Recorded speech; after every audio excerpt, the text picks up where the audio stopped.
You have to help us out. I can be out of the gear, but you will not. You will keep me controlled. Thank you. Yes, sir. Well, friends,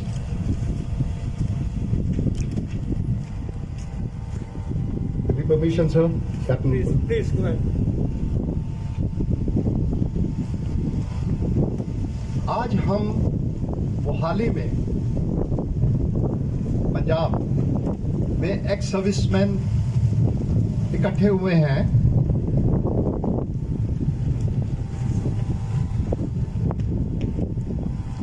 इस मकसद से कि एक विचार करें कि हमारी हैसियत क्या है।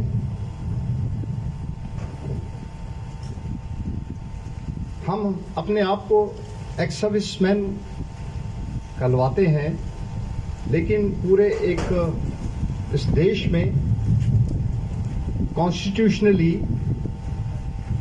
एक्स सर्विसमैन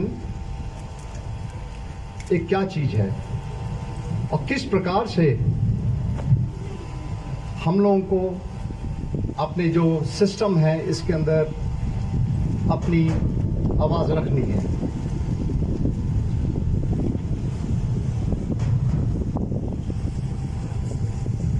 एक आम आदमी के लिए देश के किसी भी आम आदमी के लिए दो घर होते हैं, एक अपना घर और दूसरा भगवान का घर। एक वुमन के लिए, लेडी के लिए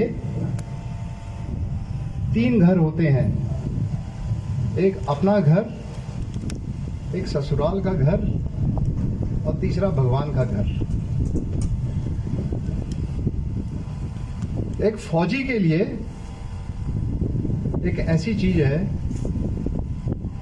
कि जिसके चार घर होते हैं,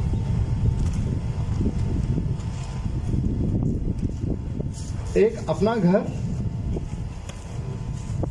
एक फौज का घर, एक सिविल का घर और चौथा भगवान का घर। ये चार घरों में से गुजरकर एक जो फौज में कदम रखता है उसकी एक पहचान बनती है। देश को चलाने के लिए एक कॉन्स्टिट्यूशन बना हुआ है और इस कॉन्स्टिट्यूशन में आर्टिकल 33 ऑफ द कॉन्स्टिट्यूशन में देश ने ही सोचा कि हमारे पास एक ऐसा एक देशवासी होना चाहिए जो कि सिर्फ देश का हुक्म सुनेगा और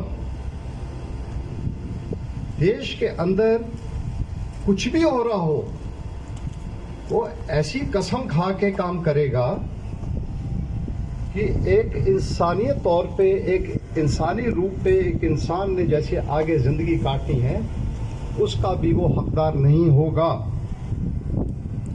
article 33 of the constitution her ex serviceman की फंडामेंटल राइट को रिस्ट्रिक्ट कर देता है और 5 साल, 10 साल, 15 साल, 20 साल, 25 साल, 30 साल, 36 साल, 60, 62 साल तक, 64 साल तक कुछ ऐसे हमारे वीर फौजी होते हैं जो पूरी जिंदगी उस रिस्ट्रिक्टेड फंडामेंटल राइट के अंदर अपना पूरी लाइफ निकाल देते हैं देश के लिए। मरना शामिल, क्योंकि ओथ ही एक ऐसा फौजी, हर फौजी जवान से लेकर एक जर्नल तक की जो ओथ है वो कॉमन है। किसी प्रकार की भी उसकी कमीशन हो, किसी प्रकार की उसकी रिक्रूटमेंट हो, लेकिन वो जो कसम है वो उसके एक जीवन को बदल देती है। ना ही उसका दिमाग एक इतना हाई लेवल का डेवलप हो जाता है देश के लिए, उसकी जो मसल की मेमोरी है वो भी इतनी डेवलप हो जाती है कि देश का नाम सुना नहीं, तिरंगे का निशान देखा नहीं तो अपने आप में ही एक उसकी जो मसल मेमोरी है वो भी बदल जाती है, इतनी डेवलप्ड होती है, इतनी स्ट्रांगली डेवलप्ड होती है, नोबडी एल्स। इन्हीं हालात से गुजरता हुआ एक इंसान देश का, अभी तो वुमन भी शामिल है इसमें,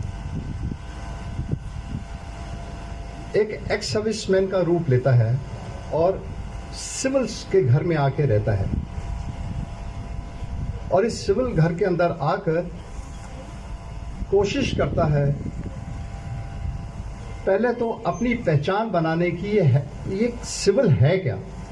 सिविल तो देखा ही नहीं उसने, बचपन से लेकर रिटायरमेंट तक उसने, सॉरी जस्ट स्विच ऑफ।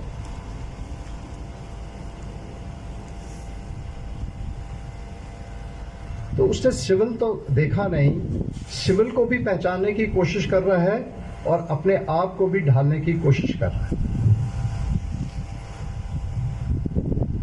मैं आज एक इंडिविजुअली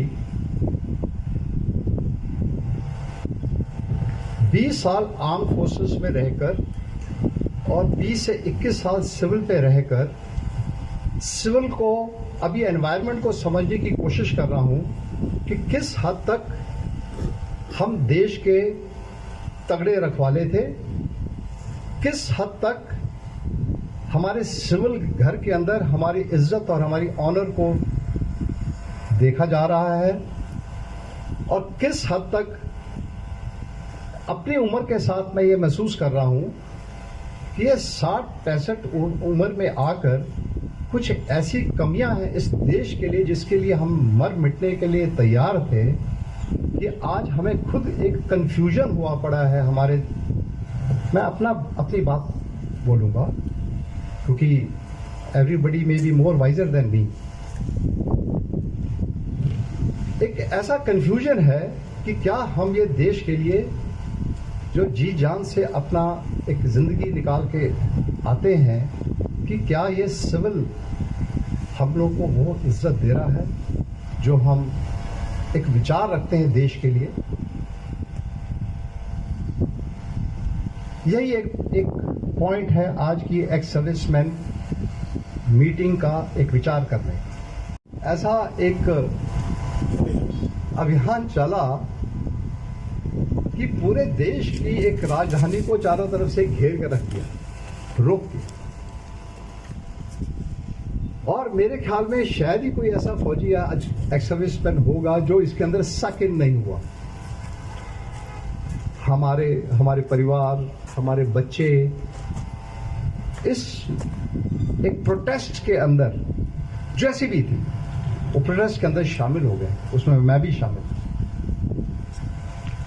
लेकिन आप देखिए इतनी स्पीड के साथ प्रोटेस्ट खत्म भी हो जाती है, पहले कानून भी बदली हो जाता है, प्रोटेस्ट खत्म भी हो जाती है, और बड़ी कंफर्टेबली जो इलेक्शन के समय के मुताबिक कोई डिले नहीं है, कोई इंडिसिप्लिन नहीं है कहीं पर भी, और अभी इलेक्शंस का माहौल भी शुरू हो जाता है। और इलेक्शंस के माहौल के अंदर जिनको हम कहते थे नो फार्मर्स नो फूड, पता नहीं क्या कुछ कितने सब कुछ हुआ, सडनली वी फाइंड देम खड़े होकर अपने इलेक्शंस के अंदर भी एंटर कर रहे हैं। पॉलिटिकल पार्टीज कह रही है कि yes they are most welcome.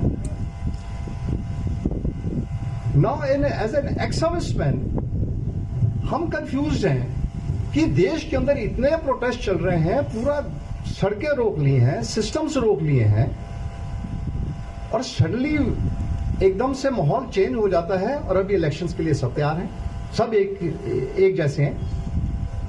और यहां तक ही नहीं, इसी प्रोटेस्ट, इसी इलेक्शंस के लिए इसी पंजाब के अंदर कितनी जो सो कॉल्ड हमारे बॉसेस हैं, political in democracy politics takes the importance, और पॉलिटिकल पावर जितनी थी उनकी देखो किस प्रकार से उन्होंने अपनी हैसियत, अपनी पार्टीज, अपनी लॉयल्टीज, अपने कॉन्स्टिट्यूशन सब कुछ बदल दिए। कोई इधर से कोई उधर, कोई इधर से टूट रहा है, कोई उधर टूट रहा है, टोटल कंफ्यूजन। में भी कुछ डिस्कस हुआ था, कुछ अनाउंसमेंट रैलीज में भी हुई थी, लेकिन आखिरी में एक्स सर्विसमैन को जंतर मंतर पे रैलीज देकर जिस प्रकार से ये फार्म लॉस प्रोटेस्ट के बाद मिले थे, इनका जो भी सक्सेस मिली, I do not know what is that, success है कि नॉट सक्सेसफुल, बट ओआरओपी हमें वो, मुझे ऐसा महसूस होता है कि अगर वो नारेबाजी नहीं होती तो शायद ओआरओपी नहीं मिलती। सवाल खड़ा हो जाता है कि हमारी हैसियत क्या है? Is protest only the answer? अभी मैं पंजाब में दोबारा आता हूं। अब ये पंजाब में मैंने कम से कम 4 से 5 इलेक्शंस तो मैंने ये नॉर्मल जनरल इलेक्शंस देखी हैं और 4 से 5 स्टेट इलेक्शंस देखी हैं। इसी के साथ 4 से 5 ये आपकी ये काउंसिल्स के इलेक्शंस देखी हैं। I have read the environment very beautifully, there is no doubt about it कि जो भी पावर गेम है इलेक्शंस के अंदर ही है, दूसरा सब ऐसे एवं ही है। बिजनेस भी इसी के साथ रिलेटेड है, लोगों की इकोनॉमिक जो आगे डेवलपमेंट